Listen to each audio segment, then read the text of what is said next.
بڑھتے ہیں جی آگے، بات ذرا جموں کشمیر کی بھی کرتے ہیں، کیونکہ جموں کشمیر کے اندر قیام امن سے لے کر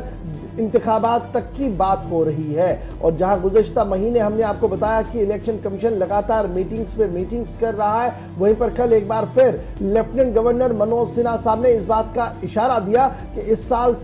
سال کے آخر سے شروعات ہوگی جموں کشمیر کے اندر ایک نئے آغاز کی، تاہم حتمی تاریخوں کا اعلان ان کا جو ہے وہ الیکشن کمیشن کی طرف سے کیا جائے گا۔ منوج سنہا صاحب نے کل اپنی ایک بڑی بات سامنے رکھی ہے، جو لیفٹیننٹ گورنر جموں کشمیر کے ہیں ان کا ماننا ہے کہ جموں کشمیر کے اندر انتخابات کرانا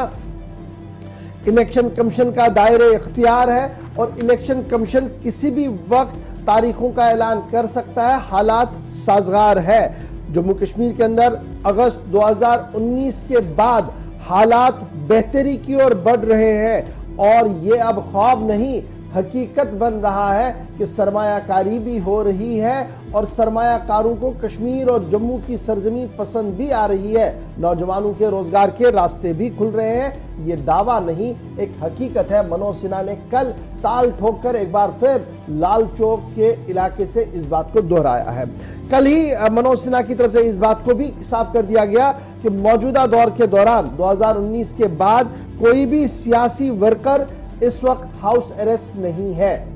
اب یہ بڑا امپورٹنٹ بیان ہے، کوئی بھی سیاسی ورکر،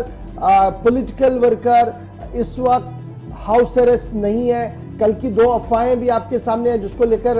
پولیس نے رات دیر گئی ٹویٹر پر جانکاری دی تھی، لیکن یہ جو میروائز والا معاملہ ہے اس پر کہیں نہ کہیں دبے الفاظ میں ہی صحیح یہ صاف کر دیا کہ اسے پولیٹیکل ورکروں کی فہرست میں نہیں ہے، کیونکہ وہ ہاؤس اریسٹ ابھی بھی ہے۔ جس طریقے کی باتیں 2-3 دن سے چل رہی تھی، کل انہوں نے کہا کہ کوئی بھی ورکر جو ہے، پولیٹیکل ورکر جو ہے وہ ہاؤس اریسٹ نہیں ہے۔ اچھا، نوکریوں کو لے کر بھی کل لیفٹیننٹ گورنر صاحب کا بڑا بیان سامنے آیا، انہوں نے کہا کہ جن ملیٹنٹوں کی اہل خانہوں کو نوکریاں فراہم کی گئی، یعنی ملیٹنسی کے ساتھ جو لوگ وابستہ تھے ان کے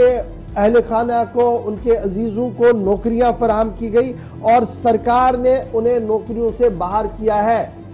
اور جب تک اب یہ حکومتیں ادارے چلیں گے تب تک یہ سلسلہ جاری رہے گا، یعنی زیرو ٹالرنس ٹورڈز ملیٹنسی اور zero tolerance towards buying a peace. یہ بڑا بیان ان کی طرف سے آیا کہ ہم امن خرید نہیں رہے ہیں بلکہ امن کو عملی طور پر قائم کر رہے ہیں۔ یہ ڈپلومیٹک سٹیٹمنٹ بھی ہے اور بڑا بیان بھی ہے جو لگاتار دیا جا رہا ہے۔ ادھر انہوں نے کل یہ صاف کر دیا کہ مرکزی وزیر داخلہ امت شاہ کی طرف سے پہلے ہی یہ صاف کر دیا گیا تھا کہ ریاست کے اندر انتخابات ڈیلیمیٹیشن کمیشن کی سفارشات کے بعد ہوں گے، اور ڈیلیمیٹیشن نے اپنا کام کر دیا ہے، انتخابات بہت جلد ہوں گے، لیکن سٹیٹ ہوڈ ریسٹوریشن کے حوالے سے سٹیٹ ہوڈ کو کب بحال کیا جائے یہ اپروپریٹ ٹائم پر دیا جائے گا۔ دوبارہ سے اس الفاظ کو دہرایا جو داخلہ وزیر کی طرف سے on the floor of the house دہرایا گیا تھا۔ کل ایک سوال کے جواب میں منوج سنہا صاحب نے کہا کہ جموں کشمیر کے اندر الیکٹڈ گورننس کا نظام موجود ہے،